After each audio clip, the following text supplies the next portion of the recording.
Welcome to the Success in Africa podcast with Dr Modupe, your weekly dose of leadership vitamins to make you successful in Africa. Hello and welcome to another episode of the Success in Africa podcast. My name is Dr. Modupe Taylor Pierce, and I am a scholar and practitioner of leadership and organizational development. Simply put, I study what makes people successful. I have been doing this for 3 decades now with a particular focus on people in Africa, having success in Africa. And in this podcast, we share stories, lessons, and insights about those people. Last year, for most episodes, I would tell their stories. This year, we've pivoted to bringing those successful people onto the podcast and having you hear from them directly. Why are we doing this? Because I have a vision for Africa. I have a vision of Africa becoming a middle-income continent by 2030 and high-income by 2040. And for this to happen, I need you to be successful. That's you listening to this episode. Every single African needs to become successful for Africa to achieve that vision. So I encourage you, like this podcast, subscribe to it so that we can build it and others can know about it and learn from those who have had success. This episode, by the way, is brought to you courtesy of BCA Online, which is your one-stop shop for mastering leadership. Joining BCA Online is free. It gives you access to countless hours of knowledge, videos, and a plethora of information about leadership that will enhance your leadership capacity. So if you've got some questions, just click the link on the screen below and you can ask your questions there. Join BCA Online. Today, I am so excited because we're speaking to somebody who is based in Zambia, Lusaka, Zambia, to be exact.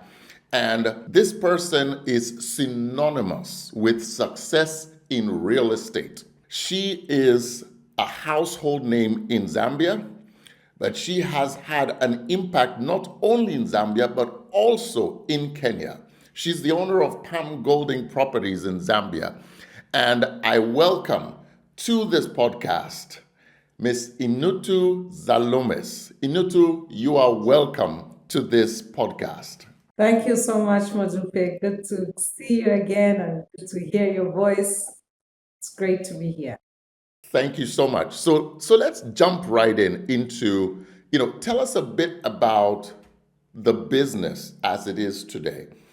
Who are you and what are you known for in Zambia? So I am known for being, I've been called many things. And I think the one that I hear the most is people will refer to me as the real estate guru.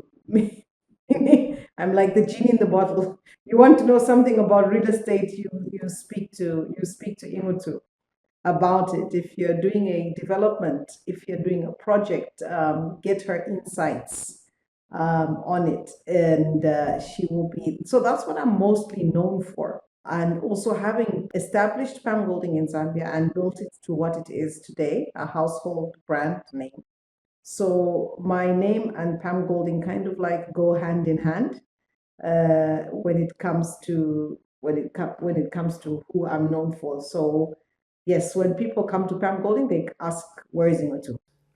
Amazing. So basically, if I understand it right, anybody who is moving to Zambia, anybody who's investing in Zambia, basically ends up being told, you need to see Inutu. Is that fair? I think that's a fair statement, yes, especially on the investment side. People moving into the country, probably less. But if people are looking at real estate projects, yes, that's they would be speaking with me.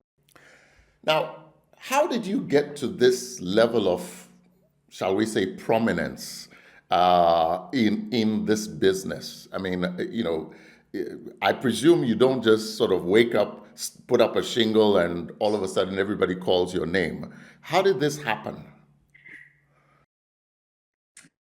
Wow, it's a journey. Where do I start from? It's been a journey to get to this place, and I probably didn't see it really actually happening even to this day. If you were to ask me, I'm still on the journey. But in 2008, established Pam Golding Properties in Zambia, and began to work around a business model for real estate that was slightly different from your conventional real estate companies, which are mostly known for brokerage services, which is just, either you're renting or you're selling a home. But what I identified in the country was a gap, in that people have pockets of knowledge around real estate, but nobody actually synthesizes it and puts it together to be able to create a solution for somebody. So, so when I look at what has led to where I am today and where this business is today, is because we've had the privilege of actually having putting together all these different facets of real estate. So you're looking at the sales and brokerage side of things. You're looking at the valuation side. You're looking at property management. You're looking at feasibility studies and demographic studies as well, because real estate is about people. So what we did is put all of that under one roof. So we have all the skill sets sitting in one business. So we're not going out to actually find a solution from outside. We're leveraging off everybody else's knowledge within the business. So valuation will be feeding into sales, sales feeds into valuation, property management will feed into residential rentals or commercial rentals. So that's what has actually built the business over time, is us leveraging on each other's strengths within the organization. I get it. You essentially have assembled the various parts of what is needed under a one-stop shop. But how come you did it? I mean, why didn't somebody else do it? And how were you able to do it? I can't imagine it was as easy as, hey, folks, just come over here. Let's all be under one roof. And everybody said, yes, I'm running in. How did this journey come to pass? It didn't happen. It happened through actually a lot of mistakes. Not mistakes for clients, but mistakes in terms of finance. Actually, you pay the price. You pay a price in terms of both financially and even time wise, because if somebody comes in and they say we'd like to build a shopping center. So take for instance my first project, my first large scale real estate project. Somebody came in and said they want to, they have a piece of land and they want to build something on it. So they jumped in the car with me and I went and I stood there on the ground and I said, oh, this is perfect. You could build a shopping center here. And they said, how do you know? I said, I just know. So I learned that you can't tell people you just know. You have to have facts that back up the gut feeling of I just know. So it is at that point when I walked up, so I started talking through it and I said, look, this site is at a roundabout. You've got high visibility. You've got three main arterial roads converging at this roundabout. You've got access on this side and that side and that side. And you can essentially have three entrances into this area. It's too busy for residential. So I was talking through it. And the client said to me, he says, that's very interesting, but can you put it in a document for us that can actually, so that we can actually deliberate on it? So, of course, you go to school. I mean, I've been to school. You can't just write a document without backing it up with some sort of reference. So at that point, I realized that what is my reference point? So I've got the guys, the team that works in residential rentals. They will tell me where people like to live, the people who are and where they are currently shopping. So realizing that, I said, oh, okay, so that skill actually is not just about just finding a home. So going in and going into our database, because I love data-driven decisions, I was able to go back into the database, extrapolate using Excel, and actually show the trends in terms of where people live, where people work, where their children go to school, what sort of timing they look at. And I was able to now use this data to be able to inform this document that was requested of me. So from then, I said, okay, I need additional staff in the office. I need registered valuation surveyors who are actually the highest and best use is what they study. So I need to bring them on. I have the vision, I have the idea, but I need them in the business as well, so that when we're preparing this document, it is essentially, authenticated by them. I mean, it's like preparing a set of management accounts, and you're not a qualified accountant. The qualified accountant will say, okay, yes, this is correct, but we need to add this, we need to add that layer. So that's what happened. So I had to start bringing people on board and explaining that, look, this is the vision. This is where I see this business going. What I've seen is that with every real estate company, they focus on one area. But how sustainable is it for a business to only have one income stream? It's not sustainable. You've got to have multiple income streams, even if you're under one brand. So I should be able to earn revenue from sales, from commercial residential rentals. I should be able to earn revenue from consultancy and valuation services. So it was also creating multiple revenue streams, because I saw businesses that would start and then stop because that particular side of the real estate market is not doing well. Okay, so you've seen this need, you started to bring these people together.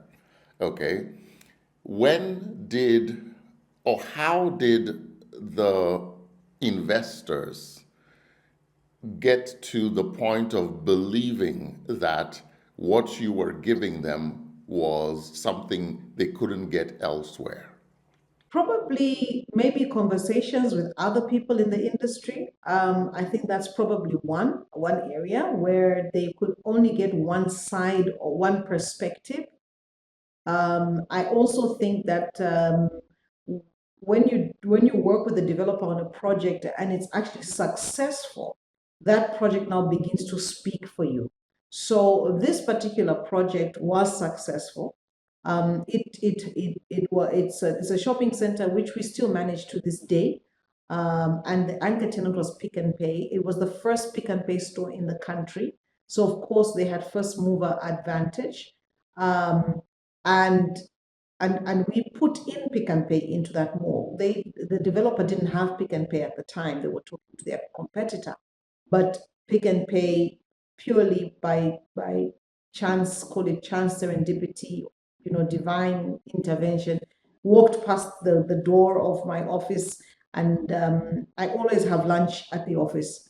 So so they came through and asked if they could speak to somebody about real estate sites, and the reception said our MD is in. She's actually said lunch. I said, oh, she always eats lunch at her desk.